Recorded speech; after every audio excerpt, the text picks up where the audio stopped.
after he asked to appear virtually due to safety concerns. He says he spent the whole night last night preparing for his testimony. I'm 70 years old and I'm not the spring chicken I used to be. So unfortunately I have spinal problems and I have to spend a certain amount of my time lying flat. And I don't really want to give evidence lying on a bed. So by a certain time today, I will be in a lot of pain. O'Sullivan also confirmed that extra security has been provided for him during his stay in Cape Town. The security team of Parliament chairmen are also scattered around this room and outside, and the police have provided me with additional escorts as well. So this was necessary because of the threats that have been made against me. At the same time, Ekurhuleni's suspended head of legal, Kemi Behari, has been accused of attempting to mislead police watchdog IPID. Behari has been testifying before the Madlanga Commission on allegations that he was part of a clique of senior municipal officials who shielded Ekurhuleni Metro Police Department Deputy Chief Julius Mkhwanazi from accountability. In 2023, IPID recommended for the municipality to take disciplinary action against Mkhwanazi after finding he entered the municipality into an irregular contract with companies linked to suspected crime boss Vusimuzi Matlala. Tabiso Koba reports. On the 23rd of November 2023, Ekurhuleni's legal department drafted a response letter to IPID, which disputed its findings against EMPD's deputy chief, Julius Mkhwanazi. That draft letter was sent to the MMC for community safety to approve and forward to IPID, however, the MMC did not. On the 7th of December 2023, Ekurhuleni's legal department sent a revised letter to the MMC, which stated it was implementing IPID's recommendations. Commissioner Sesi Baloyi says the two letters have contrasting content. There's this worrying impression that it seems there was an intention to mislead IPID to say we are implementing when in fact the internal document clearly was not intending to implement. Ekurhuleni's suspended head of legal, Kemi Behari, initially tried to distance himself from the 7 December letter. However, he later conceded he was the author of it after being shown proof by the Commission's evidence leader, Lee Siegels Ncube. Tabiso Koba, Eyewitness News. Let's shift to the courts now. Lawyers for convicted killer and rapist Thabo Bester have argued that the bid for his removal from the eBongweni prison is inherently urgent because of his ongoing trial. Bester has approached the Pretoria High Court to challenge his move from the Hoshimamburu prison. Bester was moved to the country's only super maximum security prison last night. Correctional Services is currently opposing Bester's application, but his lawyer, Muafrika Wamaila, has told the court that it's impossible to consult with him while he is at eBongweni. The reason we are bringing this on this truncated time is because we have not any much time to prepare. We are already struggling with preparation for a trial. And then now when they take him far, they make us suffer all the more. So therefore we cannot wait any further and say let's give it a month, let's give it other weeks, because it will be next month we are expected to be ready. We move now to a development in the aviation space. An investment deal has been reached which will see infrastructure investment firm Harith move to acquire low-cost airline FlySafair. The proposed transaction, which was announced today, is still subject to approval by the Competition Commission and aviation regulators. Harith, a Johannesburg-based infrastructure investor with more than $3 billion in assets under management, says the acquisition forms part of its broader push to strengthen transport and connectivity across Africa. Mongezi Koko reports. The deal follows a stakeholder exit process at FlySafair that has been under consideration for several years. Harith says the move signals confidence in the airline's business model and its current management, adding that there are no immediate plans to change leadership or day-to-day operations. FlySafair says its focus remains on affordable and reliable air travel as regulatory processes continue. FlySafair Chief Marketing Officer Kirby Gordon. I believe that it is a constructive step and will continue engaging transparently with these regulators, whose approval of the new structure is a requirement to conclude the transaction. Harith believes the acquisition could help strengthen South Africa's aviation sector at a time when demand for accessible air travel continues to rise. Mongezi Koko, Eyewitness News. And in Senegal, an investigation is underway into the death of a medical student during clashes between police and protesting students. The students have been demonstrating against delays in grant and stipend payments. Unrest broke out at the Sheikh Anta Diop University in the capital Dakar on Monday. Videos on social media showed scenes of chaos, including security forces entering university grounds and firing tear gas into buildings. Students could be seen retaliating by throwing stones at police. Government has now called for calm and restraint while the probe into the student's death is underway. Gold is trading at $5,052.78 an ounce. The rand is at 15.89 to the dollar, 21.73 to the pound, 18.94 to the euro, and Brent crude oil is at $69.04 a barrel. Travelling through Sandton, heading towards Midrand, slow-moving traffic on the M1 northbound between Grayston and Marlborough Drive. Otherwise, the rest of 702 land looking pretty good. No serious accidents have been reported. Just look out for those faulty traffic lights in the Rudeport area at Christian de Wet and Paul Kruger. It's a partly cloudy afternoon in Gauteng today. Temperatures have peaked at highs of between 29 and 32 degrees. The top story in EWN this hour. Forensic analyst Paul O'Sullivan has requested that Parliament's ad hoc committee not interrogate him late into the night because of his health issues. EWN, in touch, in tune and independent. For the latest, visit ewn.co.za or download the EWN app. Calling all the brightest minds in Gauteng. Time to flex your general knowledge smarts in the brain of 702. Enter now on primemediaplus.com. T's and C's apply. You're with Relebogile Mabotja. Live, streaming countrywide On the Prime Media Plus app. DSTV channel 856 92.7 and 106 FM.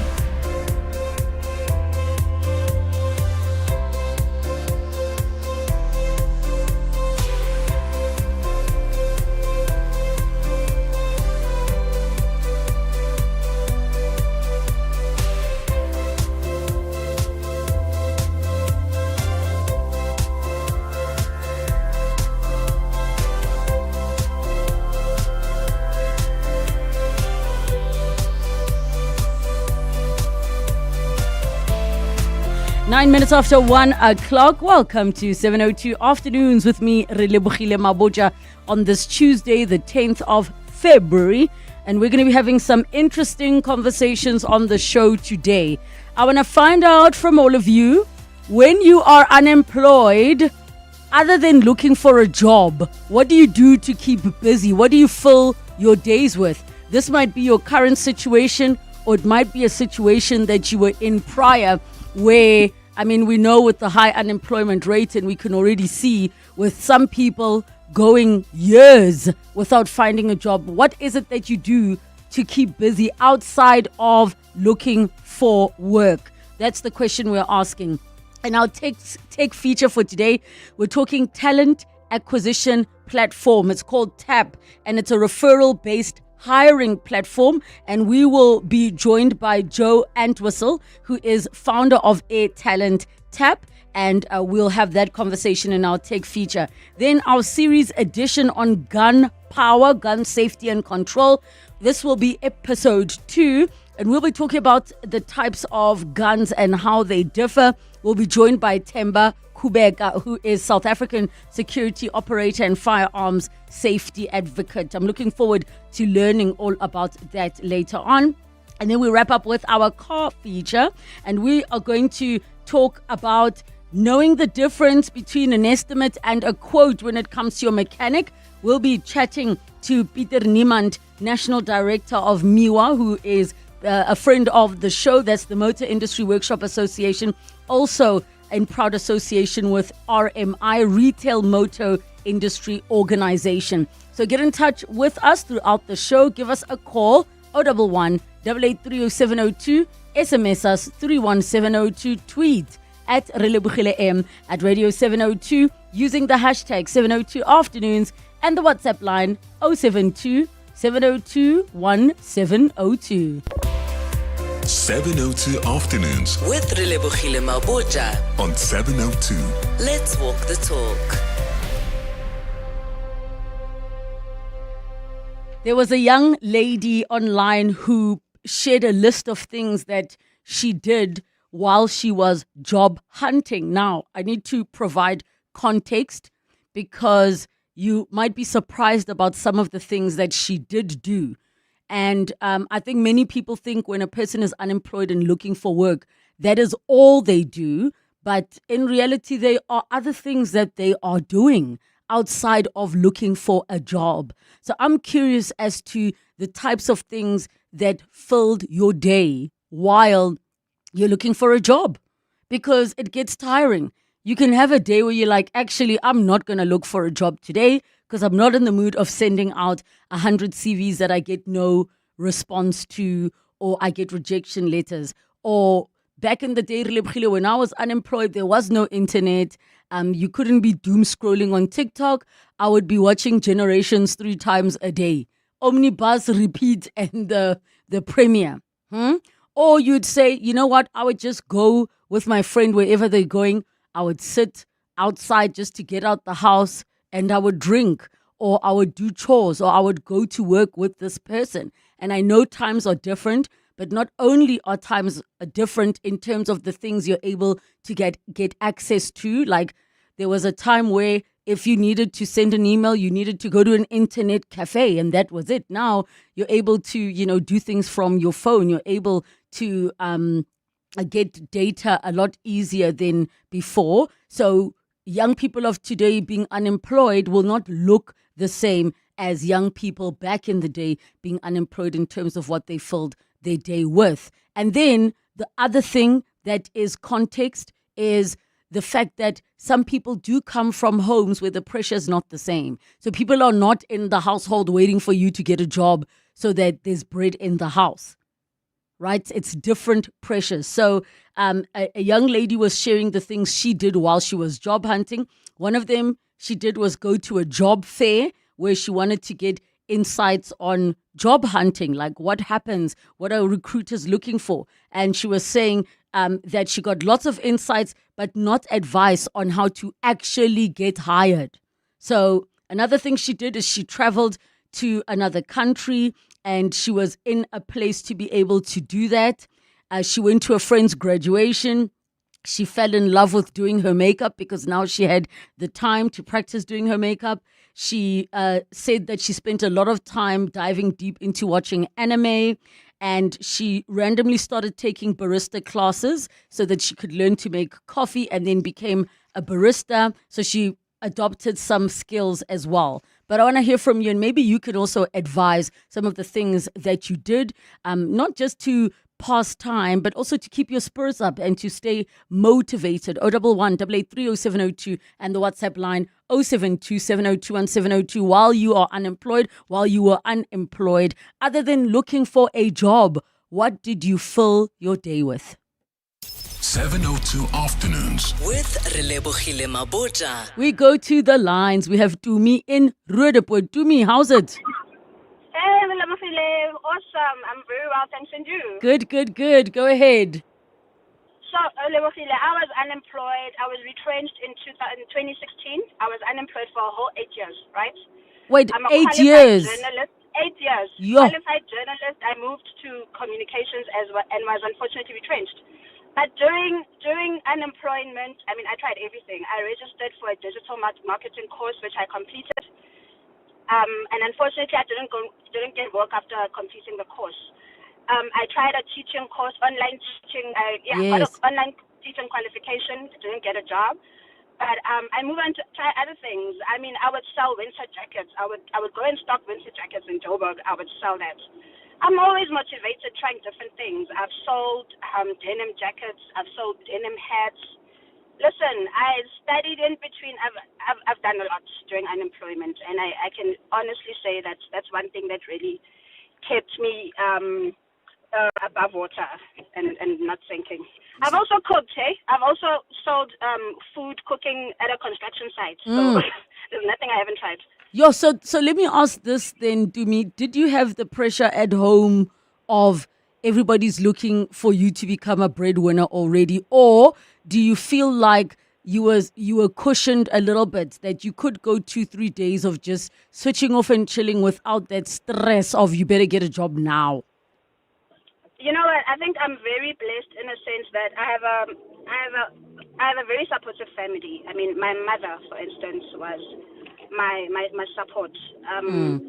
I think maybe it's because she had just gotten her pension, so she was able to put away some money and also help me out there and there. But I can tell you that I felt like I was a burden. I mean, I'm over 40, turning 42 this year, and honestly, I can tell you that it wasn't easy for me, just feeling like she has to support me and my children. So I think the one thing that really kept me going was I need to wake up and do something. I need to wake up and try something. So I was trying something all the time, you know. So I must tell you that even the teaching course, that was funded by my friends. My friends came together and they really raised my, yeah. My friends came together and they paid that for me to go and study. So I am just determined. Started a new job now in December. Congratulations to me. And finally employed. I so wish you well on that journey.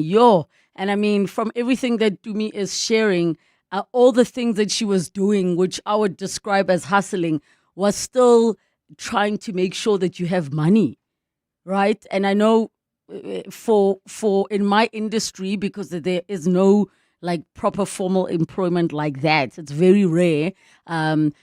You are always in a hustle mode, always. So I got very curious, especially yesterday, where I saw a gentleman posting on X to say, it's been 5 years of being unemployed, but I've never gone a single day without a roof over my head and a full stomach. And for that, I'm grateful.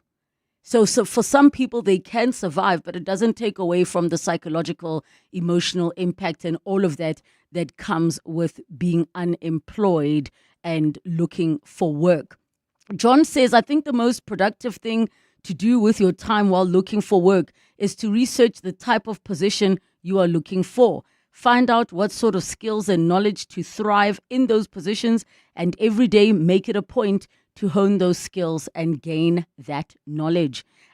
L says, I'm building a virtual assistant business to assist SMEs, startups, and busy executives called CASVAS while growing my creative talents by completing the Artist's Way program by Julia Cameron. Hashtag God helps those who help themselves. Thank you so much, Al. You actually are reminding me. I started the Artist's Way and I paused and I need to pick it up. I think the universe is being like, yay, get on top of it. Prague says household chores. That's what I was doing the whole day. Household chores. Cheston says watch a lot of sport. Michael Brown says volunteering, offering my help to others. So here are my thoughts around volunteering. Sometimes it costs money for you to volunteer because you need to get somewhere, right?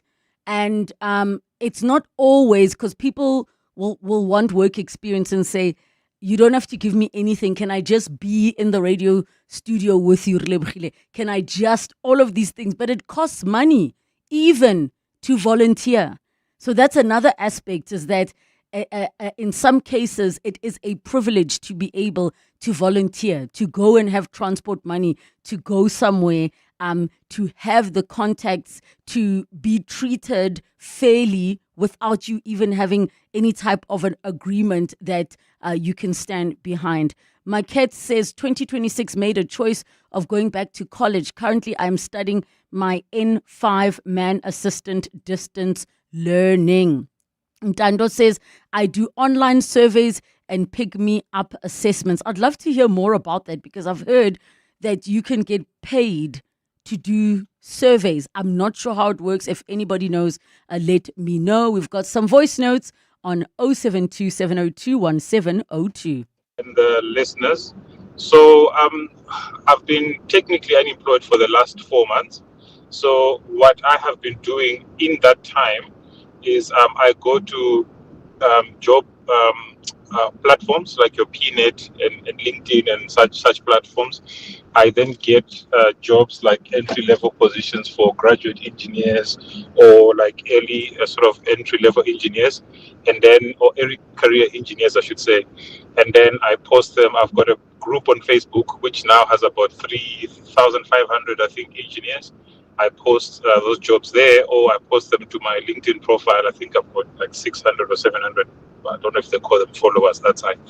Yeah, so if I can't get the job, I'll make sure that someone else gets the job or bursaries at that, now that it's like beginning of the year.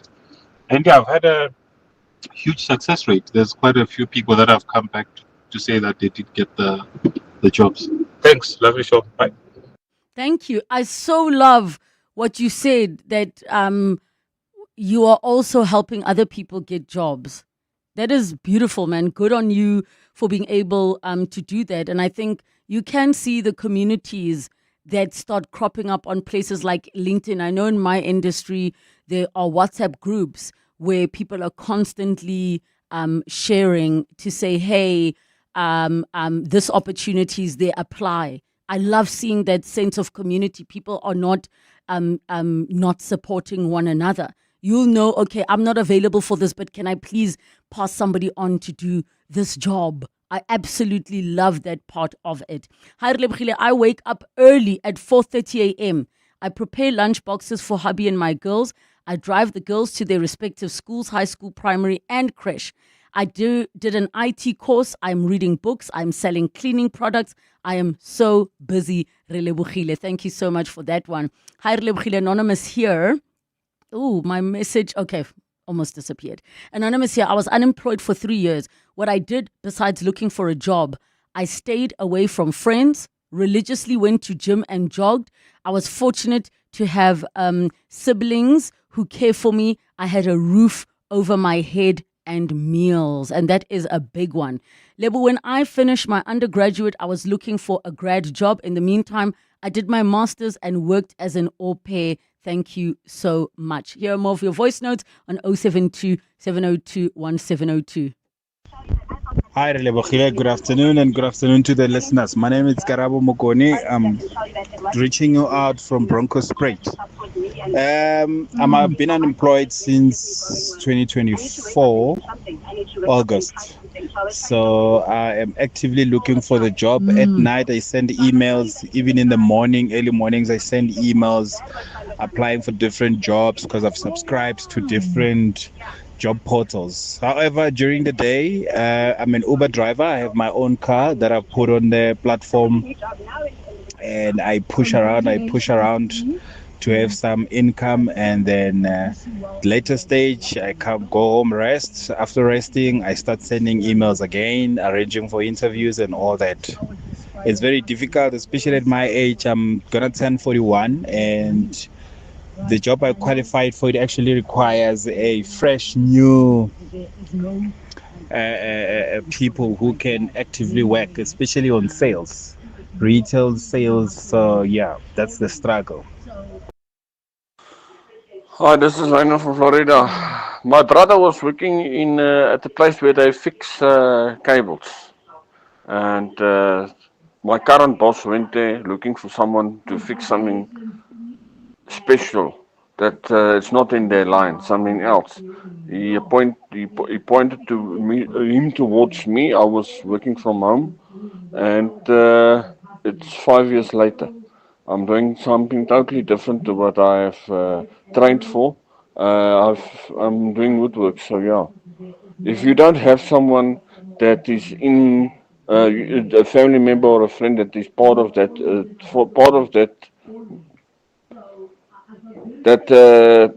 workplace, the company, or you know somebody, then there's no chance. Especially when you're white, you've got no chance. Over 40, you've got no chance. That's a fact. Hi, Relebogile. Yo, there's so many coming through. I took the time to do short courses with certificates. Most were free on platforms like Google, Udemy, Coursera, and some were dirt cheap, 200 Rand, between 200 Rand and 500 Rand. That gave me the opportunity to be more employable, albeit I decided to run my own IT company where I currently service about 15 companies, and I'm about to expand across South African borders. That is from Lionel. Good for you, Lionel. And I think for many people. I think I saw on X as well, where somebody was saying, Shengs, the African Endo Warrior says, free courses on Udemy so that upskilling continues, healthy distractions by reading, writing, doing some yoga, good for the mind and soul, because the traps of self-pity, binge watching and or binge eating are so easy to fall into. Lindiwe says on X, sharpening my skills, learning more about technology and how to improve myself in my career. I'm working towards opening my shop, and I go into the study every day and I pretend I'm already in the studio. I have weekly tasks and cross them out as I achieve them. Well done. And I actually, it's just getting me to think that for those of you that have spent these periods of time where you are looking for work, where you are unemployed, did you give yourself a routine? Did you create some kind of routine for yourself to help you the way Lindiwe is describing, to say you're going to get up, you're going to wash, you're still going to, look good, dress up, even if you know you're not leaving the house, so that when you sit in front of your laptop or wherever, that you feel like you are still doing something with some kind of a routine. Kamano says, I get into a certain routine. I take walks, I do yoga and read books. Sometimes you just do it involuntarily. Even on your resting days from applying, you apply for vacancies. And that is posted with a crying face. Obviously, just reflecting the frustration that if you do give yourself a rest day, now you're like, let me just keep trying. Let me keep trying. Sfiso says, house chores, watch TV, catch up with friends and family. Sesh Gala Gala says, hope and dream that one day it shall all be well. And that's how they are spending their time. We've got more voice notes coming through on 072 702 1702. If you need work, start growing a garden of vegetables. Perhaps in time you can look at owning livestock. That will be all the work you'll ever need. Okay, that is an interesting one. And of course, people would definitely require space for you to be able to do that. But definitely, I hear you. It is something that a person can look into. Hi, Relebogile Jacob Mtsweni in Hillbrow. When I was unemployed, I sold ice cold water at an intersection in Limpopo. I did construction work around my community. Guess I never allowed myself to believe I'm unemployed. I even walked the whole day from mall to mall. That is work on its own. And that is so, so true, right? Looking for work is a full-time job. It really is, especially looking at the situation that many are in our country at the moment. From anonymous level, for me, it's Forex and crypto, and I do not wish to pay tax. How? Why are you saying that to I love how you randomly snuck that in. One says, courting even the unquotable. Relebogile, I have 3 kids now with a frustrated face that is coming through. Hi, Relebogile, Klaas here. I'm an IT consultant who's unemployed. I'm actually now running my own furniture removal business, which I enjoy. I started with a bakkie and I'm now having trailers and trucks. I love that for all of you. We're going to head to the news. We continue when we come back. Share with us how you fill up your days while unemployed and what your experience has been. 011 883 0702 and 072 702 1702. It's 1:30. Time for your latest Eyewitness News headlines. Good afternoon. Thanks, Relebogile. Good afternoon. Forensic analyst Paul O'Sullivan has clashed with members of Parliament's ad hoc committee over questions he is not willing to answer. In his affidavit, O'Sullivan says for personal and family security, he will not engage in discussions on things that happened in the country or overseas prior to 1990. But the committee investigating allegations of police corruption as well as political interference has rejected the paragraph and that condition, saying O'Sullivan cannot prescribe what members can ask him. An investment deal has been reached which will see infrastructure investment firm Harith move to acquire low-cost airline Fly Safair. The proposed transaction announced today is still subject to approval by the Competition Commission as well as aviation regulators. Harith says the acquisition forms part of its broader push to strengthen transport and connectivity across Africa. And the mining industry says it's preoccupied with safety issues at plants across the country. This comes as the annual Mining Indaba in Cape Town continues with talks on day 2. The 4-day meeting of industry leaders, government as well as investors kicked off yesterday. Those are the headlines. This EWN and more at 2 or as it happens. EWN Traffic. Well, at this stage in the Amalgam area heading into the Joburg CBD, there's slow-moving traffic. This is on Main Reef Road. Between Nazareth Road and the M2, also travelling through the Sandton area heading towards Midrand. Expect some delays. M1 northbound between Greyston and Marlborough Drive, while in Boksburg travelling towards Brakpan.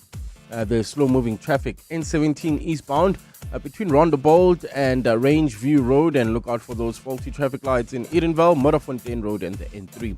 If you come across any other traffic issues, please WhatsApp us on 072 702 1702. There's more EWN on air, online, and on the EWN app. Clement Maniatella. Weekday mornings, 9 to 12. 9 to 12. Did you object to being asked questions by certain members who come from other parties like the EFF and the MK party? And if so, why did you object to taking questions from them? No, I don't object at all.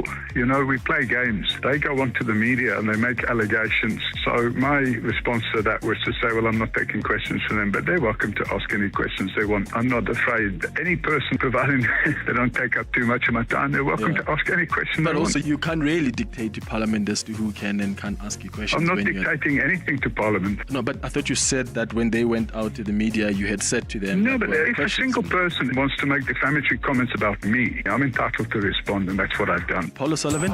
Clement Maniatella. 9 to 12 on 702.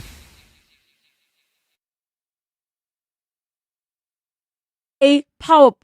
Get ready to plunder, pusher, play. Play Powerball and Powerball Plus for 49 million rand in total estimated jackpots this Tuesday. Don't delay. Play Powerball for an estimated 31 million rand and Powerball Plus for an estimated 18 million rand today. Buy your tickets now in store on nationallottery.co.za, the mobile app or cell phone banking. Panda Pusher Play. Players must be 18 years or older. Play responsibly. Ituba is the proud operator of the National Lottery. Every day I'm hustling. It's our reality as business owners. And it's good to know that there's someone out there who takes care of the business that makes the business. Gotta love My Way Business Insurance. Saving big on premiums with 24/7 emergency services, plus My Business Assist with marketing, legal, and labor advice services. Visit myway.co.za or dial 0860 64 64 64 and get a quote today. My Way is a licensed non-life insurer and FSP. T's, C's, and standard rates apply. My Way. Live your way. Aren't you tired of hearing how tough every Bucky is? Tough this, tougher that, and being tougherer. But what about a Bucky that's actually evolved? Confidence when you need it. Modern comfort because you deserve it. And next-gen tech that's, well, just smarter. Introducing the Chang'an Hunter range from only 5,299 Rand per month. Test drive SA's Better Balanced Bucky today. T's and C's apply. Chang'an. Driven to evolve. John Perlman. Weekday afternoons, 3 to 6. Would you agree they're different things? The one would be a general thing, we do not want to play against any Jewish children. And the other would be the parents think we shouldn't play you because of what's happening in the Middle East. Would you agree there is an important distinction? Well, I mean, I think we could interpret it like that. We are a faith-based and proudly South African school, Right. just like Rodine is, who's an Anglican school. But nowhere in the conversation did the issue of the Middle East politics come up. It was purely because we are a Jewish school. John Perlman. 3 to 6 on 702. 702 Afternoon Drive with John Perlman is proudly brought to you by Telkom Business. Possible begins here. Your voice. Your life. Your afternoon radio. On 702 Afternoons. With Relebogile Mabotja. 24 minutes to 2 o'clock, and we are talking about the things you fill your day up with while you're unemployed. Outside of looking for a job, how do you keep busy? Many have said they upskill. Some have said I keep a routine like doing yoga or jogging, gymming, especially because it's good for the mind, or reading, try to keep it healthy as well. 011 8830702, the WhatsApp line 072 7021702. One says, if I'm not job searching, I am tendering, as in RFQs or requests for quotations, and generally looking for business opportunities. We straight up call it the hustle, right? Excuse me. You are hustling for anything that will bring some kind of income into your home. I was telling the team earlier that every time I had a dry season in this industry, I would do the same thing over and over again, which was, and I don't have a degree. So I would sit and I would write all my skills. I'd just say, what am I good at? I wouldn't say, what am I qualified at? I'd say, what am I good at? So the list would be writing, acting, voiceover. I would just write everything that I think I'm good at. And one of the days I was like, okay, what jobs, if you're good at writing, what jobs can you get? Mind you, I didn't have a degree. And then I'd go to exclusive books, buy every single magazine, and then take the details, contact the editor and say, hi, I don't have a degree, but I think I'm a pretty good writer. And fortunately, 2 of them got back to me and said, okay, here's a test, write this. And I think that can be a great start for anybody. Just start by writing the things you are good at. It might open you up to opportunities that you didn't consider. And it doesn't have to be things like writing. It could also be just like engaging or communication, and then from there, look at what opportunities can come from me being good at this.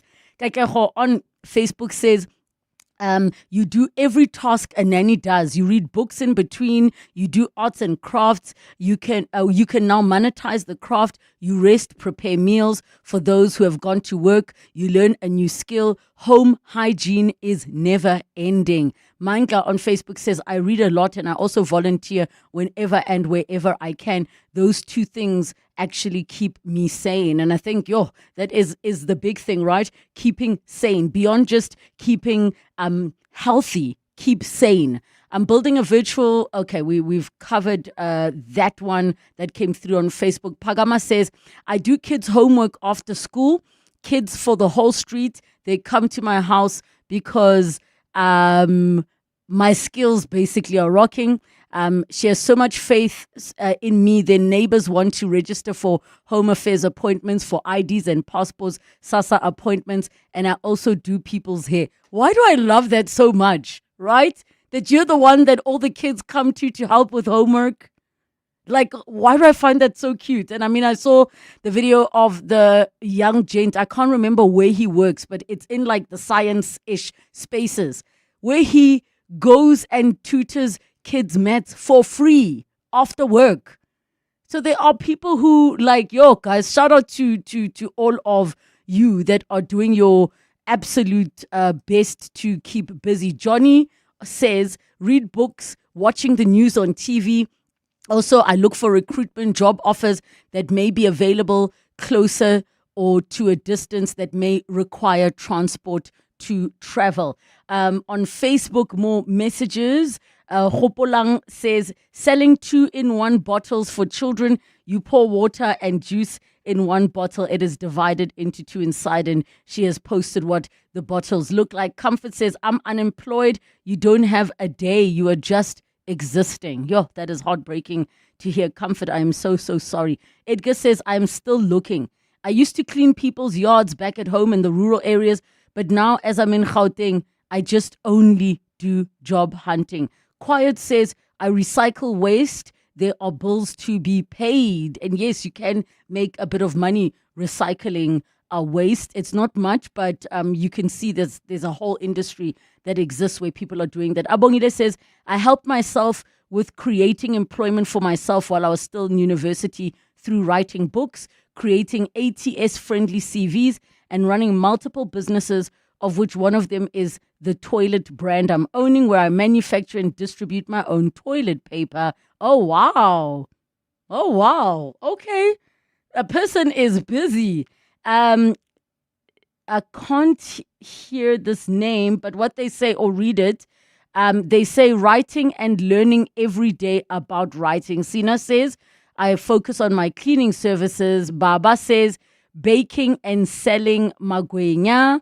Another person says, Zanele says, I do chores and auntie duties as well. That's how I keep busy. Tolofelo says, number one, I rested for a month. I did no applications, no expectations whatsoever. Number two, I needed to get some sort of income flowing in, so I went back to network marketing. Number three, I spent a lot of time in nature, walking and praying, seeking directions. Number four, panicked and started applying for everything again. 5, relaxed again because it was December, focusing on my side hustle to keep me busy and visited family. 6, I spoke to a friend who gave me an opportunity to do my own gig, which is what I'm busy with now. 7, I'm still applying for a job, but I'm now not desperate and I'm careful about what my next job will be. Thank you so much for such a detailed response. And I love how you share the cycle that there are days where you are just full on applying and days where you're like, I actually can't. Khomotso says, upskilling my CV. That's what I keep doing.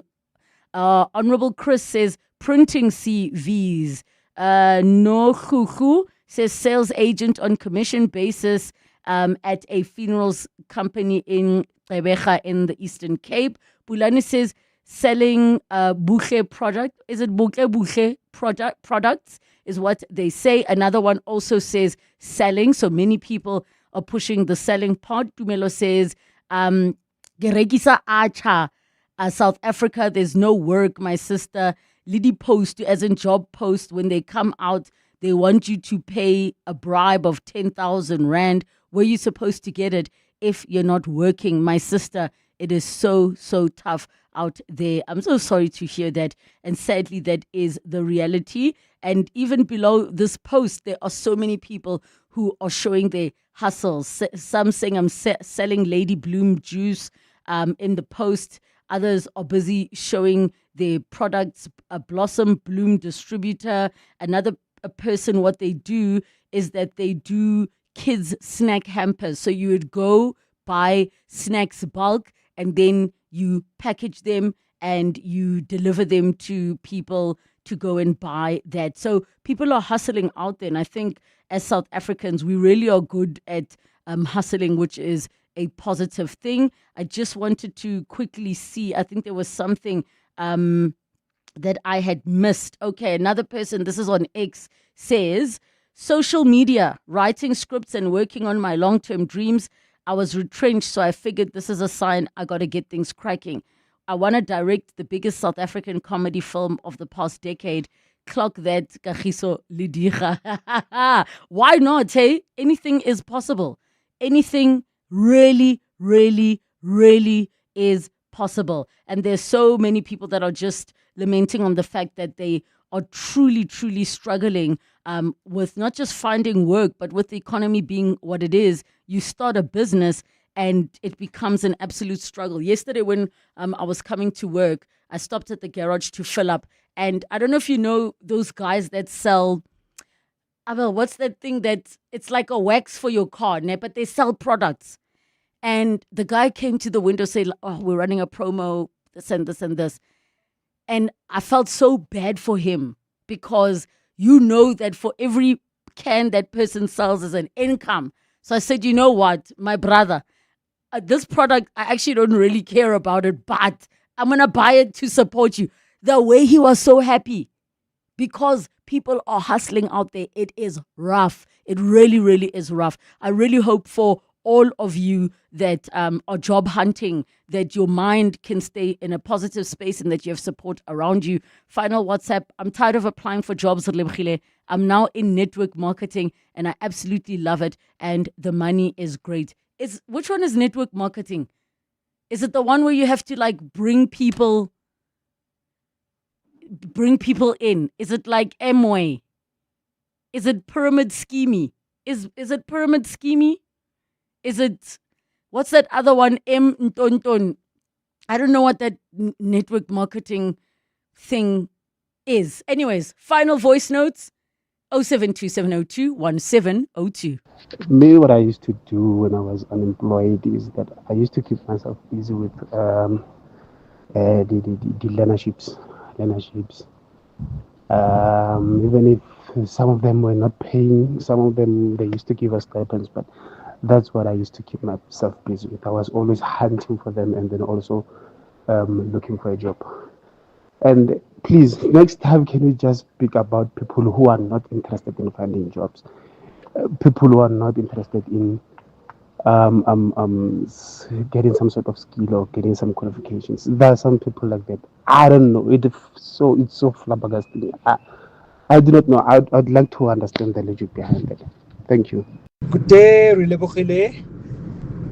Spiwe speaking here. I'm calling from Joburg.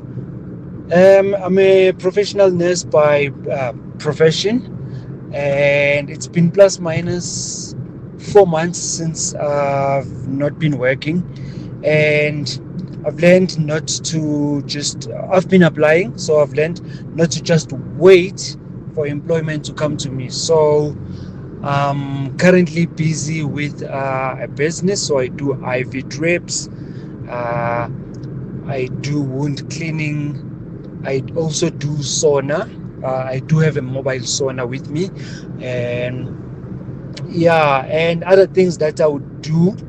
I would do locums to private hospitals. So they would let me know in advance. Now we need someone to come and cover the shift. Then I would avail myself if I'm not that busy. Then yeah. Hi, Relebogile. How are you? I've got a daughter who is struggling to get school and who is struggling to get a job. That my daughter is always indoor. He locked himself indoor. And I'm very worried. I'm very, very worried because sometimes when you talk to her, she just take you and throw you there far, which is, I'm worried about her. Thank you. Hi, Relebogile. I'm here from Boxburg. Thanks for a great show. On this topic, I was retrenched about a year ago, and I was without a job for 6 months. I hold a degree, an honors degree, and I'm currently busy completing my master's degree this year. And I would, on average, apply for 20 to 30 jobs a day. At the end of the day, I ended up applying for over, I think, 2,000 to 3,000 jobs. Made it through to final interview rounds for quite a few of them. But I think my biggest advice I can give to people out there is stay strong. It's hard to stay positive, especially after rejections. But just keep pushing and keep your mindset in the right space. Thanks for a good show. Thank you so much for that advice. To Papa, who says you are so worried about your daughter locking herself in the room and going through what she's going through. Please reach out to us. We'll share some contact details. The mental health literally becomes the priority, right? Even though we know that a big driving factor is the situation the person is in, but let's also see how we can support. Thank you.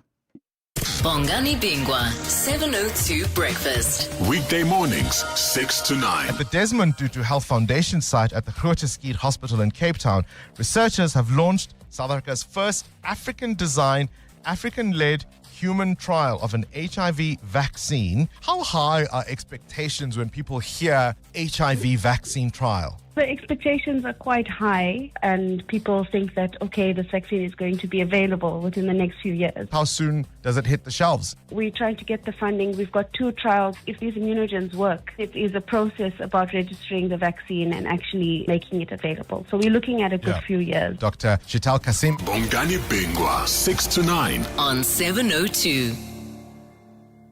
Municipal services are vital to keeping the city safe, clean and functional. By paying for municipal services such as your water bill, you're investing in Johannesburg's water supply. Paying for your services is not just a transaction, It is a commitment to your community's sustainability. Help pave the way for a brighter tomorrow, one payment at a time. Brought to you by Johannesburg Water, a water utility that cares. The Checkers Extravaganza is now on. Save extra on new deals every week. Like Choco Tagless tea bags 100 per pack, 2 for 99 Rand. Clover cheddar or Gouda cheese 800 grams, any 2 for 199 Rand. And Ariel Auto liquid detergent 3 litres or capsules, 14, 21 or 30 per pack. Buy any 2 and save 30%. Valid until 15 February 2026. Only at Checkers, Checkers Hyper or shop on 6060. Weekday evenings at 6. Bongani Mabotja is the senior economist at the Minerals Council South Africa. Bongani, has there been any progress in miners in South Africa getting what they kind of need? Miners need a stable and predictable policy environment, that's for sure. However, for us as well, just general infrastructure, from electricity to rail and port efficiencies, those are quite key ingredients for the sector to realize its potential.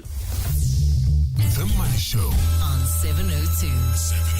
Let's walk the talk. The Money Show with Stephen Grootes is brought to you by ABSA CIB, returning as proud investment theme sponsor of the African Mining Indaba 2026. ABSA is an authorized FSP and registered credit provider. T's and C's apply. 702. Tech Feature. In our tech feature for today, at 7 minutes to 2 o'clock, we are chatting TAP. TAP is Talent Acquisition Platform, which is a referral-based hiring platform. And we are joined by Joe Antwistle, who is the founder of TAP. Air Talent is what we can also refer to it as. 011-883-0702 in the WhatsApp line, 072-702 and 702. Joe, welcome to the show. Thank you so much for joining us. Thank you for having me. Please, can you tell us how this all came about and what the main intention is behind TAP? So TAP stands for Talent Acquisition Platform. I've worked in recruitment for 15 years. 7 of them were in South Africa.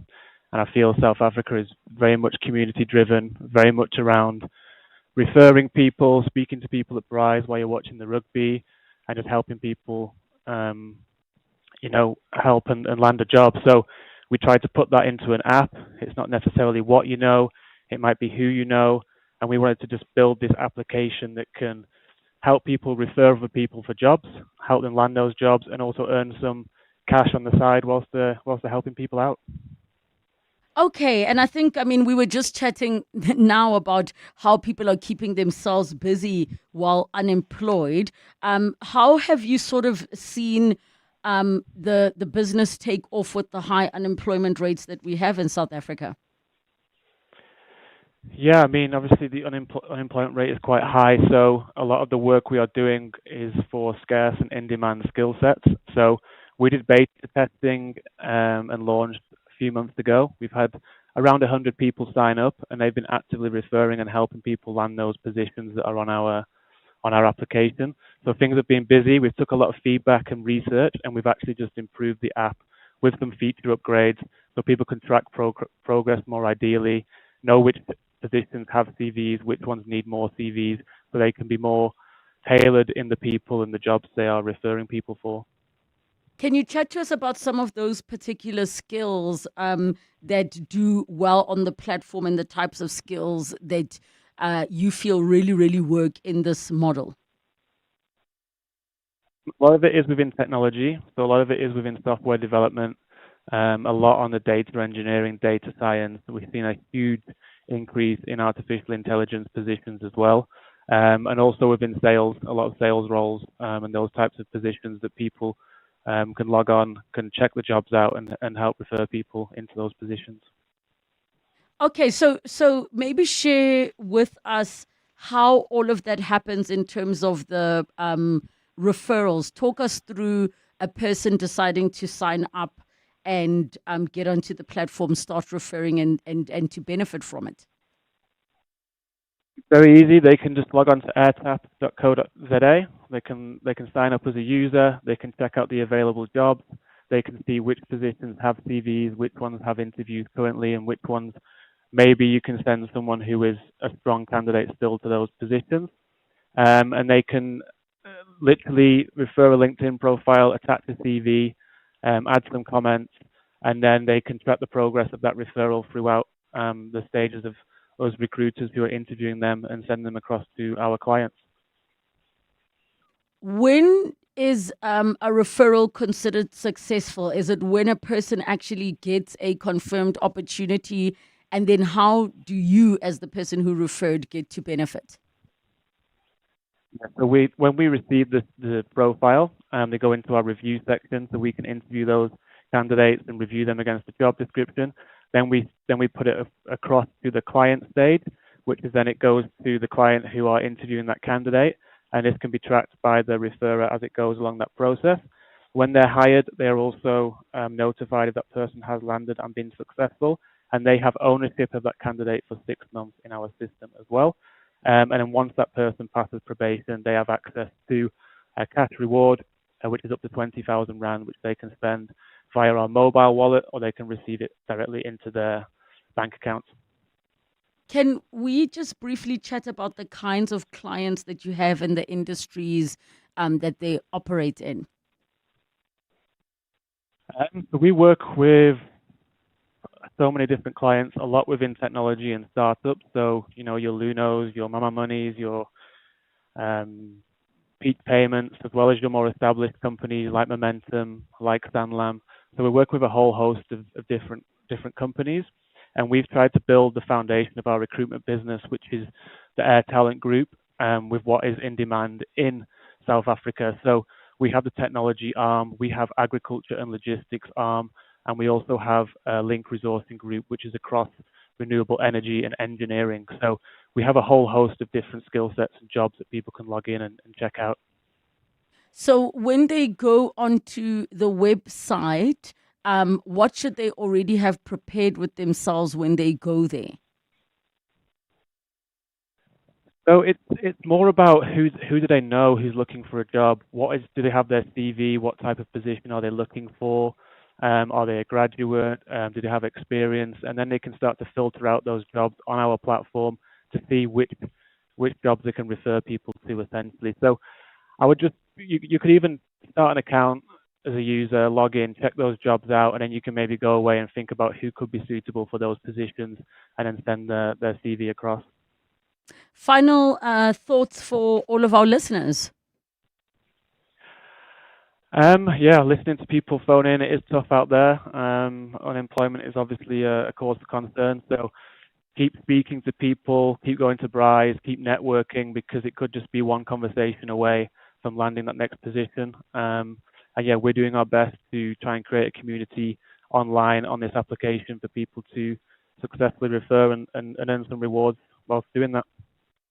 Thank you so much, Joe, for chatting to us. If you'd like to head over, the website is airtap.co.za, and you'll see there is a How It Works tab that you can click there. You can check out a demo, and maybe you could also get an opportunity to benefit from referring. In the next hour of the show, series edition on gun power, it's episode 2, and then our car feature when we're going to talk about quotes and estimates from your mechanic. It's 2:00. This is EWN. Good afternoon, I'm Bali Dlamini. Forensic analyst Paul O'Sullivan has clashed with members of Parliament's ad hoc committee over his condition that MPs don't question him about things that happened before 1990. O'Sullivan says that his affidavit for personal and family security, he will not engage in discussions on things that happened in the country or overseas prior to that year. But the ad hoc committee investigating allegations of police corruption has rejected the paragraph and condition, saying O'Sullivan cannot prescribe what members can ask him. Babalondenze has more on that story. We do apologize for that technical glitch in this matter. An investment deal has been reached which will see infrastructure investment firm Harith move to acquire low-cost airline Fly Safair. The proposed transaction announced today is still subject to approval by the Competition Commission and aviation regulators. Harith, a Johannesburg-based infrastructure investor with more than $3 billion in assets under management, says the acquisition forms part of its broader push to strengthen transport and connectivity across Africa. Mongezi Koko has more. The deal follows a stakeholder exit process at Fly Safair that has been under consideration for several years. Harith says the move signals confidence in the airline's business model and its current management, adding that there are no immediate plans to change leadership or day-to-day operations. Fly Safair says its focus remains on affordable and reliable air travel as regulatory processes continue. Fly Safair Chief Marketing Officer Kirby Gordon. I believe that it is a constructive step and will continue engaging transparently with these regulators, whose approval of the new structure is a requirement to conclude the transaction. Harith believes the acquisition could help strengthen South Africa's aviation sector at a time when demand for accessible air travel continues to rise. Mongezi Koko, Eyewitness News. The mining industry says it is preoccupied with safety issues at plants across the country. This comes as the annual Mining Indaba in Cape Town continues with talks on day 2. The 4-day meeting of industry leaders, government and investors kicked off yesterday. According to the Minerals Council, the mining sector closed 2025 on 41 known fatalities. This is a new low compared to the previous year's 42 fatalities.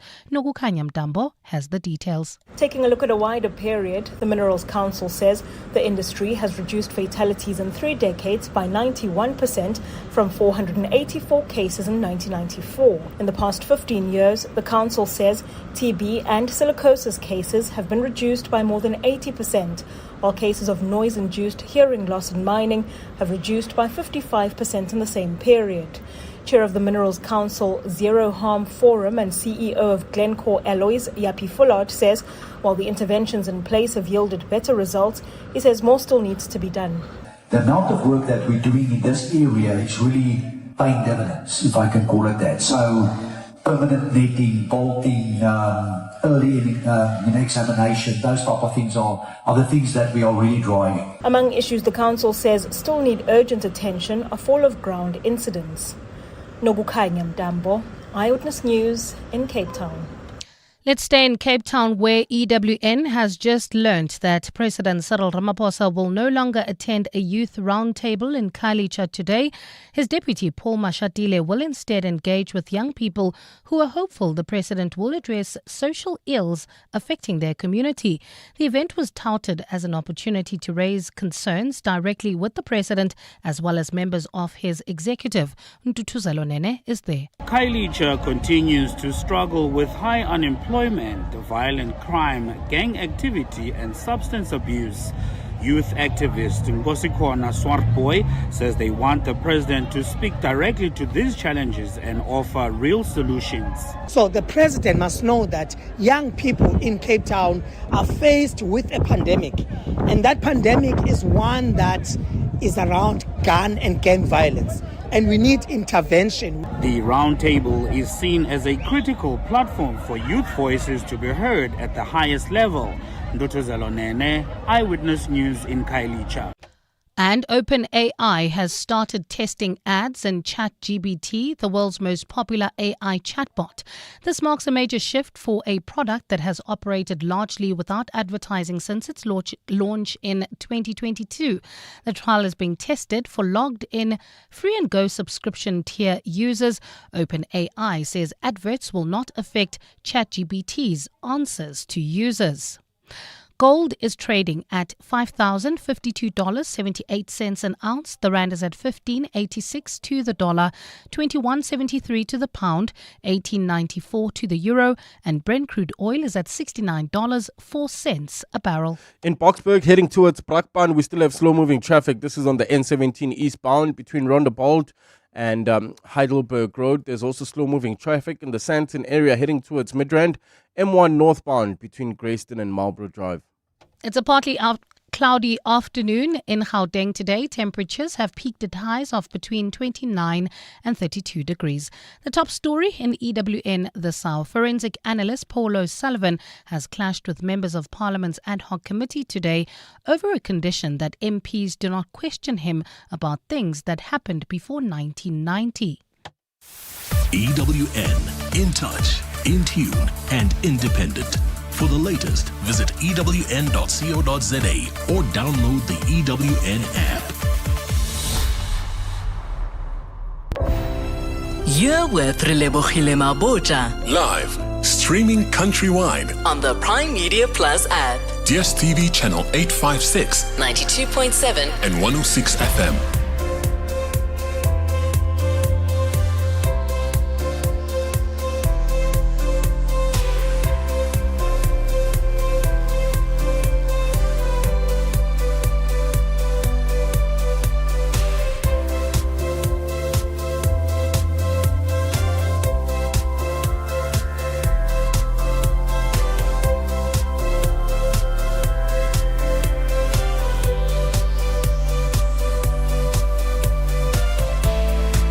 Seven minutes after 2 o'clock, it's the second and final hour of 702 afternoons with me, Relebogile Mabotja. And in this hour, we are going to be jumping into our series edition on gun power. That's gun safety and control. And episode 1 was handled by my stand-in at the time, Khomotso Modise. Feel free to go to Prime Media Plus or download the app to listen to that podcast. Today we're talking in episode 2 around the types of guns and how they actually differ. We're joined by Themba Kubeka, South African security operator and firearms safety advocate for this part of the conversation. And then in our car feature, we'll be talking about quotes and estimates, how to know the difference from your mechanic. Peter Niemand will join us, National Director of MIWA, that's the Motor Industry Workshop Association, for that conversation. So get in touch with us, 011 883 0702, SMS us 31702, tweet at Relebogile M, at Radio 702 using the hashtag 702 afternoons, and the WhatsApp line 072 702 1702. 702. Series Edition. Series Edition on gun power. It is episode 2, and we're going to talk about the different types of guns and how they differ. 011 883 0702, the WhatsApp line 072 702 1702, and we're joined by our guest Themba Kubeka, who is South African security operator and firearms safety advocate. But Themba, how are you? I'm well, thanks, and yourself? I'm doing well. Can I just ask you to get a little bit more intimate with your microphone? There we go. So I have to be honest. My interest in guns, you know, when you grow up around boys, and orata di action film, so I probably knew long before I was supposed to know what an AK-47 is, what James Bond taught us about the different kinds of weapons. But before we jump into that part, can you give us a basic overview of the categories when it comes to guns? Because there are also guns that don't necessarily shoot with live ammunition, but can do serious damage. So maybe we can talk about the entry level of things that can cause damage. Do they still sell those pellet guns? Yes. They're becoming a nuisance, actually. Every Chinese shop in town sells them. And because I work with the police from time to time, yes, we've had a lot of hijackings and robberies using them, committed using those. And are those pellet guns the ones that sound like a real gun? Yes, a lot of them. You see, let's give you the difference. There's blank guns that fire rounds with no projectiles. So it's actually it should be a licensed item because it has what we call a primer. So in a round of ammunition, yes, at the back there's this thing that's a dot. Yes, it's called a primer. So the striking pin hits the primer and it ignites the gunpowder inside the casing. Yes, and then it propels the projectile or the bullet part. Yes, Except the they have bullet that. is... So they don't have the bullet. So it's enclosed. So the gunpowder is encased in just the casing and a plastic film instead of a projectile. So that I would imagine is people using it to either warn, or if it's in a criminal situation, for the person to think it's a real gun. Yeah, well, people have said they're using it to warn. It doesn't make sense. It will take us back to last week's conversation around the Firearms Control Act. Yes. Discharging a firearm in a built-up area is a crime. So if we always, people say, no, but there's a warning shot. If you have enough time to shoot a warning shot, you're not in danger. Yeah. Because all I've ever heard, and of course I wasn't in the first conversation with you, is if you are ever going to pick up a gun, you better use it to kill. No, we don't kill. No. That's the wording. The wording so let me put it this way, and I'm not saying it's correct at all, but the street, not in the streets, not licensing. Yes. Bari, if you are carrying a weapon and it's to protect yourself. So let's say people are breaking into your house. Yes. If you're going to fire that shot, you better do the thing, or else your life is still in risk. And that's always what I grew up hearing. I wanna package it nicely and legally for yes. you. Right, so let's not. I don't even have a gun, so people mustn't think Relebogile weeds. I get we hear people saying things. That's the misinformation that we were handling last week. So you stop. You shoot to stop a threat. Yes. That is why I said last week in my closing that we don't carry guns to enforce our will on others, but only so that others may not enforce their ill will on us. I hear you. So we shoot to stop the threat. If God does his work, that's him. I get I'm you. not involved. It mustn't be your intention to... I get you. I'm not a murderer. I'm a self-defender. I got you. If I see Relebogile being hijacked and I have a chance to do something about it, I might just step in. And God might come with. Yeah. God said, wherever you are, 2 or 3 of you, I'm number 4. Yes, I get you. I get you completely. So he plays his part. We don't dictate what he should do. Because after I've discharged the shot, and if it hits said assailant, one of the first things I would do thereafter is I would call help. Yes. Or people like myself would administer first aid. If I feel like I'm in a safe space, I've got my tourniquet with me, which I carry most of the time. I've got my IFAC, which is my individual first aid kit. I will do the deed, right? Because the idea, I didn't leave my house to murder you. Your intention was not there to take life; it was to stop the danger. But I had to stop a threat. I got you. You being Relebogile, a man my size, trying to get on top of you, wherever we are. The one thing that can equalize the playing ground for you at that crucial moment is that firearm.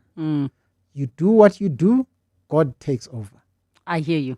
So let's come back to now these different types of weapons. You were saying that these blanks and these pellet guns are problematic. Why are they problematic? Yeah, because they're being used to scare our people. I mean, I had a lady friend years ago, it was probably 10 years back, by Macron, the M2 off-ramp. Yes.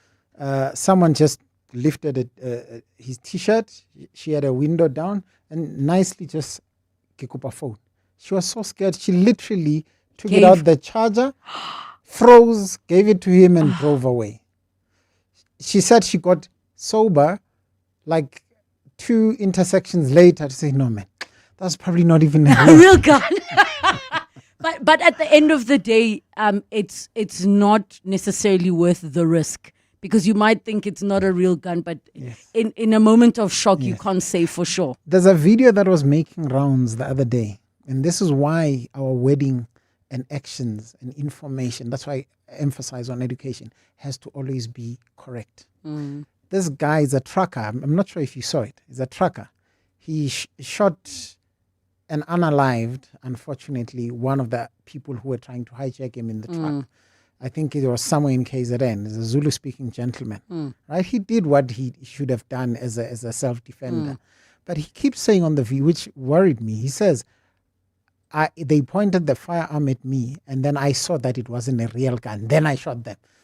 Okay, We're going to court with this. Yes, because from a legal perspective, it means that you were able to assess that your life was not in danger. Therefore, and you've gone on radio and admitted. While admitting, you are saying you did the right thing. You are happy about it, right? So that's not who we are. Because now you become a killer. I was attacked once was in KZN. When the guys left, the guys I was with said, "No, get in the car, let's go." I said, "No, we're not chasing anyone." Yes, I can. No, as in, I mean, from a legal perspective, you shouldn't, because if now it is becoming almost premeditated. Yes, that you are chasing. Okay, I hear you for that. So now, when we move on to the next category of guns, what is the next category from these pellets? Because so there's two. There's money and there's danger. Okay. There's two categories, so to speak. All right. I want to use your wording. Category number one, which was spoke of, is called non-lethal. Right. Which is funny. I saw someone test that blank gun pointed at his own hand. By the time he fired that shot, his finger was on the floor. Why people do because those it was things? right here. So it was one of those stupid things. And the other thing that irritated me, it was at a funeral where he did this. So you know those people that fire in the air and get all excited. Yes. So he was one of those. He shot his finger off. Lesson learned. So that's category number one, non-lethal firearms. But you are saying they can be lethal. They can cause injury or harm. Okay. Yes. Right, but they won't necessarily. I don't think they'll necessarily kill you. People can tweak them to do certain things. I've seen people in one of my courses. One of my instructors had this supercharged what is it called, paintball marker. I still bear the scars from that thing today. I did my course probably close to 2 decades ago. Because of how much damage it caused. Yeah. Okay. Yeah. So you have your non-lethal. In the category of non-lethal, I'm assuming that these are weapons that, as you said, paintball, the BB guns, the ones the ones you can walk into the, as you said, some of these Asian-owned shops, and you can get something for like 1,000 rand. It sounds like a bullet. If you're not careful, it can hurt, but you can go and get it. Then you have the category where, if you walk into a Walmart in America, you can just buy a gun. Talk to us about those different Lethal types. Ones. Yes. Yeah. So there's 4 different ones. You have a handgun, which would be either your pistol or revolver. You have a shotgun. Kokasi, when you grew up, you probably heard of pump action. Yes. Yeah, it's a 12 gauge shotgun. It's the one where you don't have to keep cocking. It's the one where you pump underneath. Oh, yes. Hence the pump action. You're pumping underneath. So can we take a step back? Yeah. Revolver is the one where you stick out. With the it's wheel. the one in the movies. With the wheel. Yes. Yeah, fly wheel kokas. Oh my gosh, I'm learning too much. So it's the one where in the movies when they play that bullet game, the Russian roulette. Yes. Okay. Yes. So that's revolver. That's a revolver. The shotgun. Because it revolves. Yes. The wheel revolves. Yeah. The shotgun. Yeah. Which is the one you need to click? Is that shot the one you need to click at the back? That's a pistol. Okay. So that's the same category. They're handguns. Oh, we are so learning. machita kokasi, they'll either say it's a 9mm. Yes. But you can get them in different in different calibers. Yes. But under the same category of handgun. So you Okay. get colloquial speak. Yes. Ke 9mm kokasi ke parabellum. Ki Z. Yes. Or the Y ends today call it just a clock. A clock. Clock. Oh, clock. Clock. GLOCK. I see. Yeah, I carried a safe one to show you today. So, so we move from handgun, we Yes. go to shotgun. Yes. So you have a semi-automatic shotgun where you have to cock once, and then the next round will self-load, right? Yes. But you also get your pump action type where with every round you have to clear the chamber. Yes, exactly. So, ke bo ma Sylvester Stallone. Type of thing. Yes. Yeah, type setup. Okay. Yeah. What's the next category? That would be a manual rifle. Remember those rifles that you see a lot in hunting and snipers using them, where a guy is sitting there and he pulls the bolt back and locks it in place.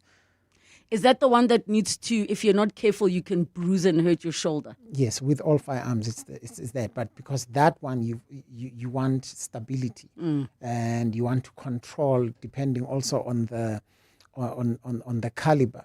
You really want to plant it into your shoulder. Otherwise, we might have to say goodbye to your shoulder for a couple of days. Yes. Yeah. Yes. Okay. Then the last one, your fourth one, would be your self-loading rifle, which would be your copies of the AK, copies of the AR-15, and so on and so forth. So, in terms of popularity and accessibility of the different categories we've discussed, maybe let's start with, what does your standard police officer and security guard carry? And then we talk about what is actually happening on the streets. All right.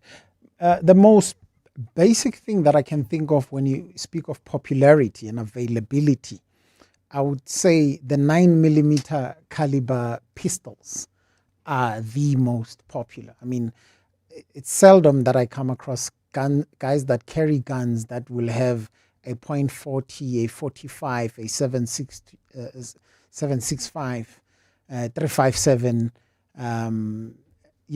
So the most prevalent one among gun owners, I've got quite a few, 9mm. Why do you need more than one? And I'm asking out of interest sake. I know it's part of the work that you do, but from a personal perspective, I get here we're educating people on the personal perspective. Why do you need more than one personally? All right.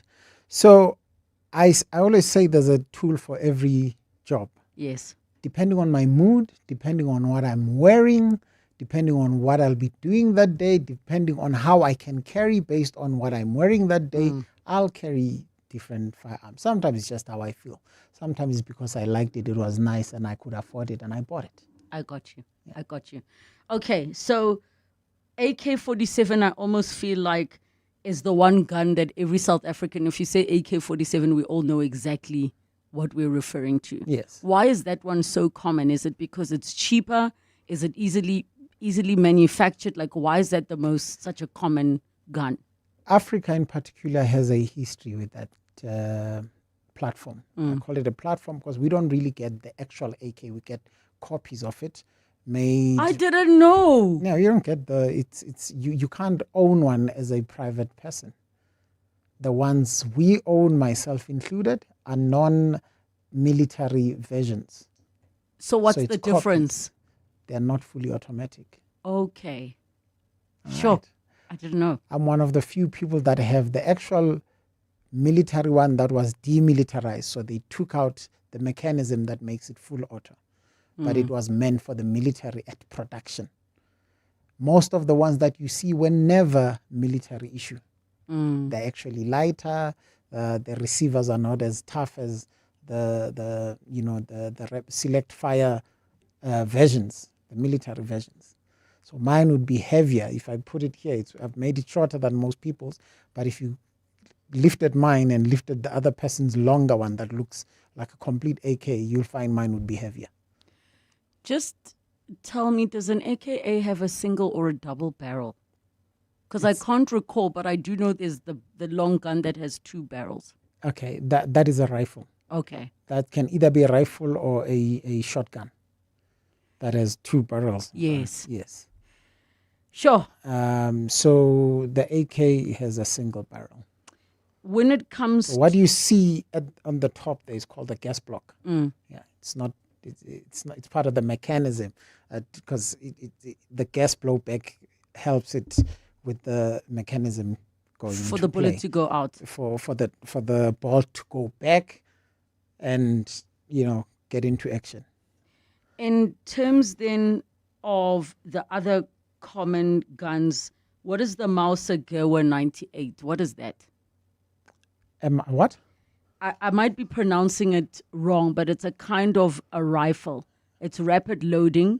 Yeah. And has, I don't know how you pronounce it, Mauser Gewehr. Mauser, there you go. Then that one, where there've been over 100 million units sold, but I don't even know what it looks like, but I'm assuming it's a type of a rifle gun that maybe they used in war, and it's a military kind of setup gun. That sounds like something that would be used in. I'm not familiar with that one. I just know the brand Mauser, so they would have produced. We can look it up. Let's come back to your Glock, the one that you've brought to show us. Mm-hmm. What is Abel, why are you getting excited to look at the gun? The way Abel suddenly stood up. Talk to I'm assuming that all of the weapons we've been describing that are not non-lethal all require a license in South Africa for you to carry. Every single one. So even myself, I might have a license for the one that I'm carrying, but if I'm buying another one, I have to apply for another license for that one. So it doesn't work like the car where you've got a license and you can drive any car. Right? So with firearms, it's not licensed to you. It's licensed to the serial number. I didn't know. And people make it seem so easy to say, I'm just going to get a license. Okay. Yeah. So for everyone, do you have to do a whole new competency test? No. You do the competency testing once. Once you've been declared competent, you're competent. Okay. Now you have to do motivation for every single, like you asked, why do you need more than one? So they basically asking that same question to say, okay, you're competent, you already got one. Why do you need another one? Type of thing. And you just told us because you feel like it or because you could afford it. Is that acceptable? Unfortunately, I can't use that. They want me to tell them a long story. I think one of my smallest motivations was 2 pages. But when I started, I remember when I got my first firearm, my motivation was at least 5 pages plus it was 4 pages plus the crime stats and all the supporting documents. I was still working at a police station at the time. I had the brigadier give the motivation and supporting affidavit to say he's level-headed, he's cool. I know him personally. This is hectic. I want to very quickly go to all of the listeners' questions. Yeah. We've got a voice note. I think let's go to all the voice notes and the questions and we answered one go. Good day. Really, a question for your guest in studio. My brother, I carry a blank. Am I going to be arrested if police stops me with my blank and I've got the permit of where I bought it? Please, my brother, assist. Will you be arrested? Yes or no? Not necessarily. You can carry it. If the officer takes issue with you, they might use the ammunition, the blank ammunition against you because it's got a primer, right? So the permit that you've been given by the shop actually means nothing. Sure. The next voice note. Hi, 702. This is V from Gahiso. I'm a little bit confused. I hear that if we have a licensed firearm, you can even get arrested for shooting someone. Why do we have to have licensed guns, but you are not allowed to shoot? If like I see like there's an intruder in my house breaking my daughter's window and my daughter's asleep, when I wake up, what should I do? Should I scream? Should I phone? I don't even have airtime. I have my gun. Can a gentleman please explain, if we have firearms, when do we shoot? I'm confused. I think we clarified that one because no, let's help him again. Because of the time we need to go to the news. But in essence, he was saying you cannot shoot to kill, because now it becomes a different legal issue. Once something goes to court, they are going to question the amount of force, the intention, the circumstances. You want to add to that? What I was saying is that it has to be an illegal, ongoing, imminent threat on your life or the life of somebody innocent.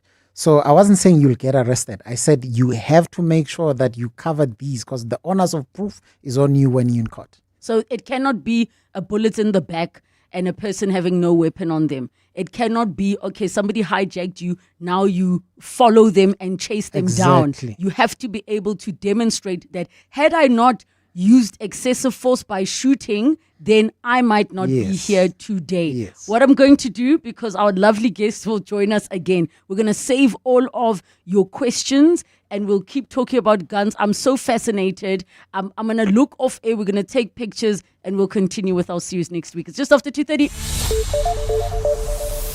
Time for your latest Eyewitness News headlines. Good afternoon. Thanks, Relebogile. Good afternoon. Ekurhuleni's suspended head of legal, Kemi Bahari, says he never advised the city manager to take disciplinary action against a senior Metro Police officer accused of fraud and corruption. In 2023, IPID recommended disciplinary action be taken against EMPD Deputy Chief Julius Mkwanazi. This was for entering the police department into an irregular contract with a private security company linked to suspected crime boss Vusimuzi Matlala. Forensic analyst Paul O'Sullivan has clashed with members of Parliament's ad hoc committee over questions he is not willing to answer. In his affidavit, O'Sullivan says for personal and family security, he will not be engaging in discussions on things that happened in South Africa and overseas prior to 1990. But the committee investigating allegations of police corruption rejected the paragraph and condition, saying O'Sullivan cannot prescribe what members can ask him. And lawyers for convicted killer and rapist Thabo Bester have argued that the bid for his removal from the eBongweni prison is inherently urgent because of his ongoing trial. Bester approached the Pretoria High Court to challenge his move from the Hoshimamburu prison. Bester was moved to the country's only super maximum security prison last month. Those are the headlines. This EWN and more at 3 or as it happens. EWN Traffic. Well, at this stage, if you're driving through Melrose, Sandton, heading towards Midrand, we still have bumper traffic. This is on the M1 northbound between Ethel Oaklands and Marlborough Drive. Also driving through, heading into the Joburg CBD, slow-moving traffic in Amalgam on Main Reef Road between Production and the M2. Otherwise, the rest of 702 lane not looking too bad. Just look out for those faulty traffic lights in Paulshof at Witkoppen and Main, as well as in Edenville at Modderfontein Road in the N3. Zooming into the Parktown area, heading towards Wits University, there's an accident scene. This is on Empire Road near Jan Smuts Avenue, causing delays all the way from Barry Hertog. If you come across any other traffic issues, please WhatsApp us on 072 702 1702. There's more EWN on air, online, and on the EWN app. Aubrey Masango. Weekday evenings, 8 to midnight. We need to have the conversation about there is the institutionalization of extortion of foreign-owned businesses by police. A guest who was here not too long ago said, I can't say this, but the cash movers of monies that are generated in foreign spaza shop are South African police. They are the ones, like you would have the cash companies, they are the ones that move the cash that is generated in spaza shops in the townships. Aubrey Masango. 8 to midnight on 702. 702. Selling your car this new year? WeBuyCars makes it quick and easy. Simply complete the form on webuycars.co.za to get the best offer in minutes. Then visit your nearest pod or branch, or have WeBuyCars come to you. Ready for a new ride? Browse thousands of budget-friendly vehicles online or in-store today. WeBuyCars, the quickest way to buy or sell.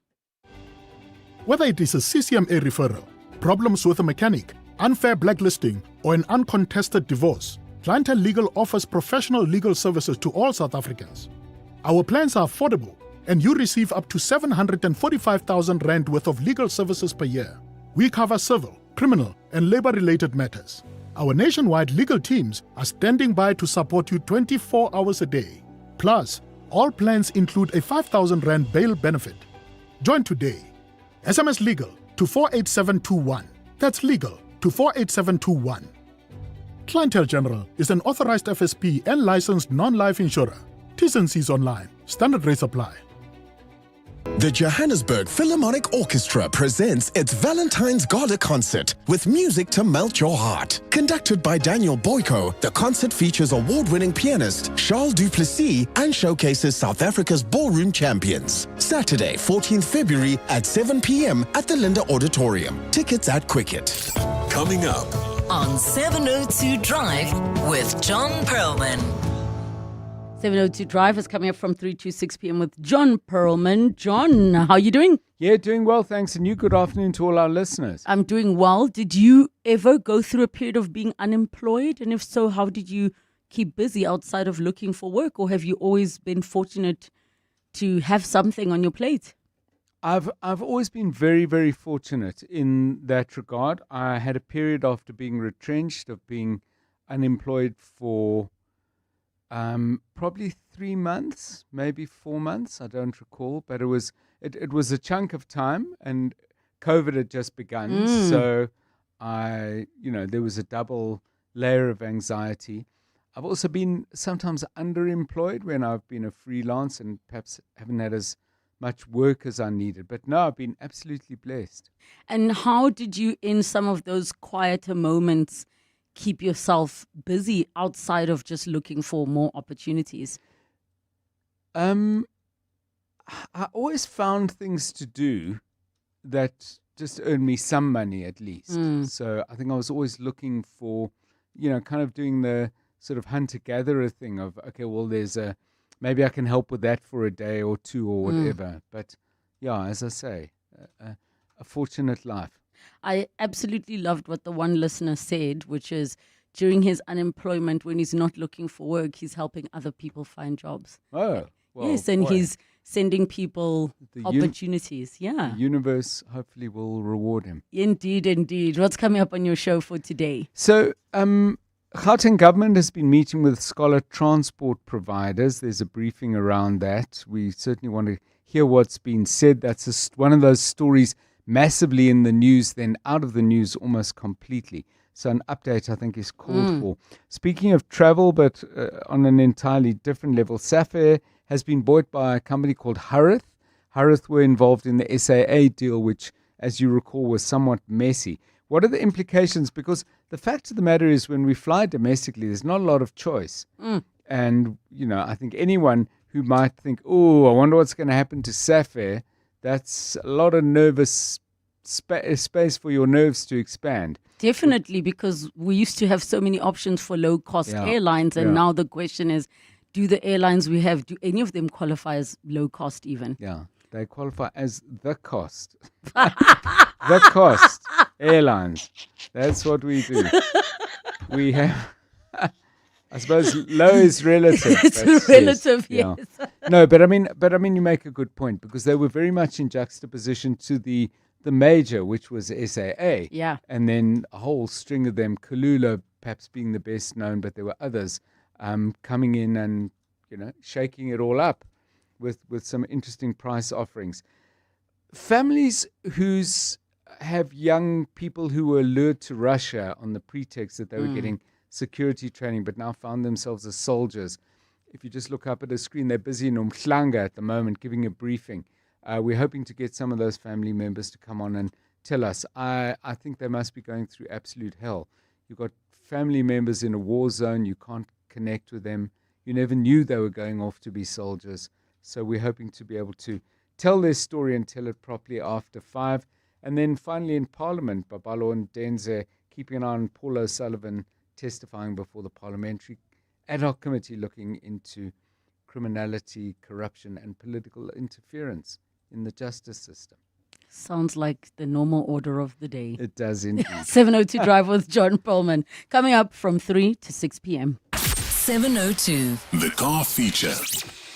20 minutes to 3 o'clock. The car feature on 702 is brought to you by Mechanic and Motorite, bringing South Africa's trusted mobile mechanics to you. And today we are talking about the difference that you can observe and check for when it comes to quotes or estimates from your mechanic? And we're joined by Peter Niemand, friend of the show, National Director of MIWA, that's the Motor Industry Workshop Association, a proud association as well of the Retail Motor Industry Organization, that's shortened to RMI.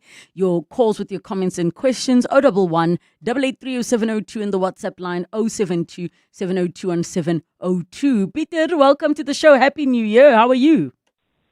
Hello, Lebo. Same to you. Yeah, thank you for having us. Good afternoon to your listeners. And yeah, good to be back on the show. Okay, let's talk about, just as a reminder to everybody, what is the role of a mechanic before we get into the differences? Because we know in the motor industry, there are lots of different titles, and sometimes you think one person can fix the dent, but that's not the dent person. That's the one that needs to open the hood. Yeah, so Lebo, if you talk about a mechanic, so you need to be clear to say it is a qualified person, a qualified artisan that have specialized in mechanical repair and maintenance. So that's somebody, there are typical three trades within that spectrum, in that space. The one would be a motor mechanic that will work on small cars or normal cars and light delivery vehicles. And then you have a diesel mechanic, which normally work on trucks and buses, commercial vehicles. And then you have another trade, which is your auto electrical specialist. So those are normally the three positions within that space. Thank you for differentiating, because I think whenever we speak, you just say, I need a mechanic. We never necessarily differentiate unless, like you said, you've got a specific type of vehicle. Now, when we look at quotes and estimates, why is it important that we even need to know the difference? So, Lebo, let me start by saying that we as MIWA, we run a active PR campaign where we promote our association, we improve industry standards, and we also inform and educate the public about relevant topics, which we believe has a direct impact in their vehicle repair and maintenance experience. So the difference between a quote and an estimate, I think, is a very good example, and that is why we are raising it again. So the reality is, let's talk about a quote, but the reality is at the moment that your household budget or budgets still remain under pressure in 2026. I think very similar to 2025.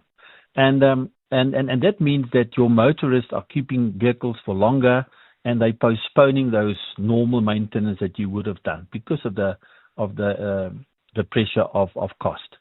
And that leads to a situation where repairs become unavoidable. Something breaks and you have to fix it. And then you have your cost disputes are increasing. That's the problem over there. And one of the biggest triggers here is the confusion between what's a quote and what's an estimate. And you know what, as MIWA, we see this misunderstanding, what we call it, repeatedly across the country. And we firmly believe that this is a consumer education issue, and it's not a industry versus motorist issue. And I think that that's a big thing. So maybe let's create a scenario. Let's say there is something not right with my car, and I need to take it in.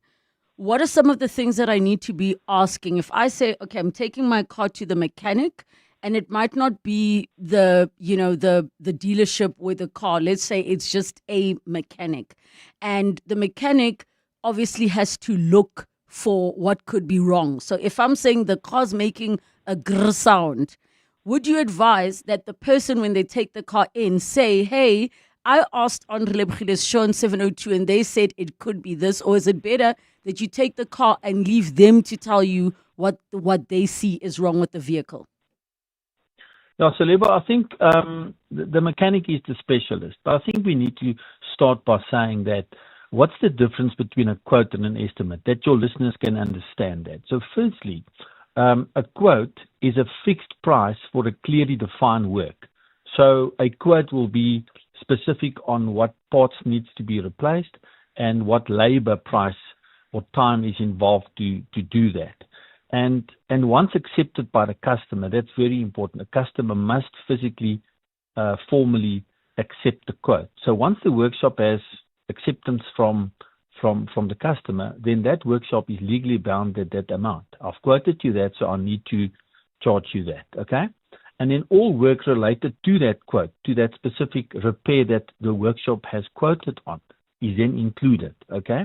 And when you get to a situation where there are additional costs, then it requires formal customer approval. The workshop, the mechanic can't just proceed and then add to the invoice later on. You need to then just get the approval from the customer. Okay.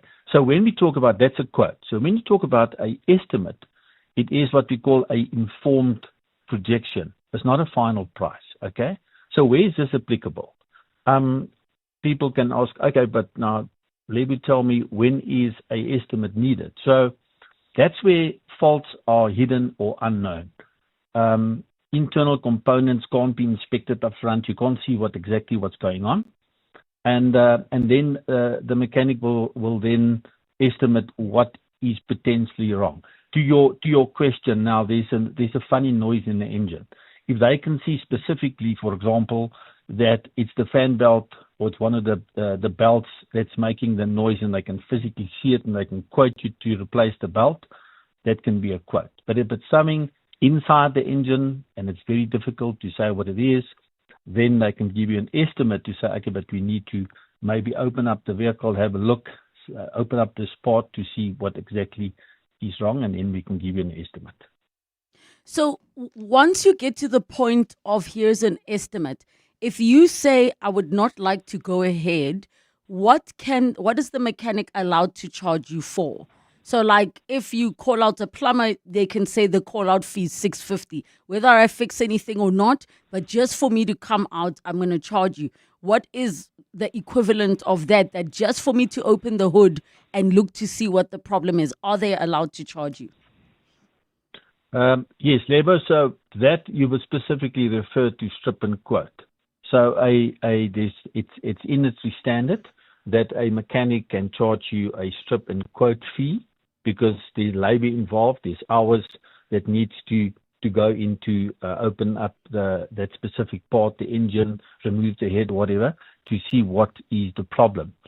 And so let me give you maybe a better practical example. You have a vehicle, what we call a non-starter, all right?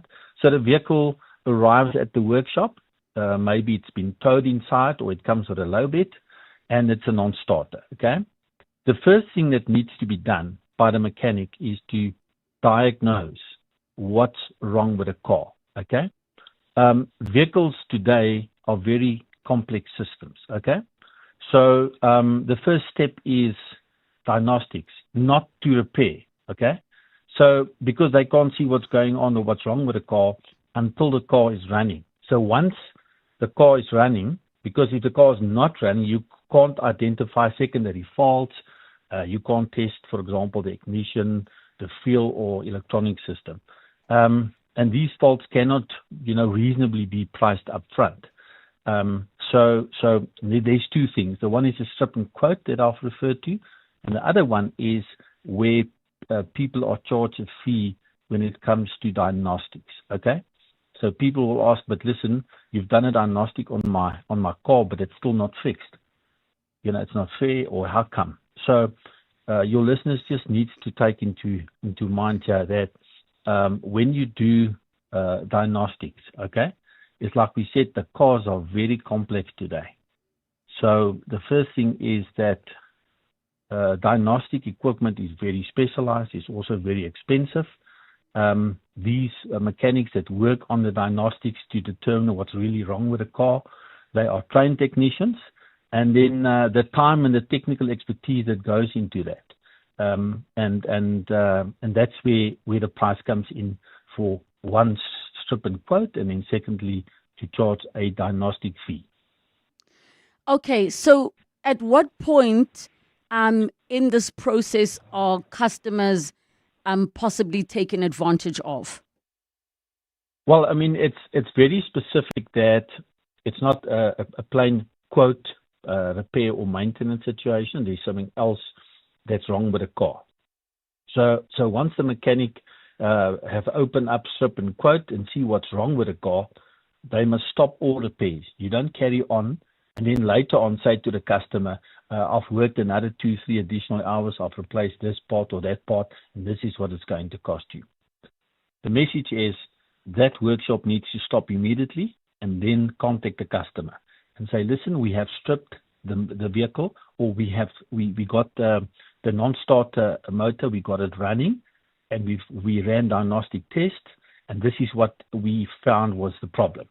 And then you need to speak to the customer and say, okay, this is what it's going to cost you, quote you again, and then they can only proceed with any work once they get approval. And that's where the customer needs to be very specific and say, but okay, I can afford that. And then you also get a situation which we call quote to quote. So let's say this vehicle that was a non-starter, they get the vehicle running and then they determine, okay, this is the electronic problem on the vehicle. And they look at it and then they found there's another problem. But they can't just proceed with that work. They need to go back to the customer and say, listen, this is the fault on this thing. It's been fixed, but there's another fault here. So it's quote to quote. So they need to quote you. But they cannot proceed with any work without formal consent from and approval from the customer. That's the most important thing. All right, we go to the lines on 011 883 0702 and the WhatsApp line 072 702 702. We have with us Greg in Benoni. Greg, go ahead. I'm trying not to choke while I listen to most of this. Yes. I'd had a Jeep, and I took it to an original parts brand, a German brand, here in Pomona Road in Kempton, a couple of years ago. I purchased the car second hand. I sent it to the AA for a test. Came back 100%. And within 2 months, there was oil spouting all over the top of this engine. I took it to this German brand car repair service center because Jeep said only they could fix it. I got a quote for $35,000. And needless to say, 3 months later, the car wasn't ready yet. And the quote had changed to $64,000. When I complained, I got told the engine had been stripped and sent elsewhere because it needed to be rebored and whatever. And I said to the guys, nobody told me about the additional expense. Anyway, it gets better. About another 4 months later, I get told if I don't want the car, or if I want the car, I can go and fetch it in pieces. It's at another engineer being rebored and whatever it was. The price had jumped to 130-something thousand. Now, I want to tell you, and I want to warn the public, go to reputable businesses. You think because they're German name brands that they are, not necessarily so. The owner determines the culture in a business. And work on referrals where your best friend, who's probably a family member, has gone, because you can trust none of these guys. If they have that logo outside that says RM and is another initial, it doesn't protect you. I went to the ombudsman. I went to everybody I could. I ended up with a lawyer, and then I was told this court case could take 2 years, and I would have to pay the storage because the sheriff would then remove the car and the pieces and whatever. And it was cheaper for me to go and pay the 135,000 Rand for the 100,000 Rand car I bought that the AA said was in good condition. And I eventually sold that car for 70-something thousand. So I took a bath for nearly 50,000-60,000 Rand. And the ombudsman wouldn't help me. The RM and that other initial wouldn't help me. Let me tell you, as a consumer, you are on your own. So do your homework. Greg, just so we don't run out of time, and I want Peter to respond to you. So, Peter, you've heard what Greg has shared with his situation. Can you give some feedback there from what you are hearing?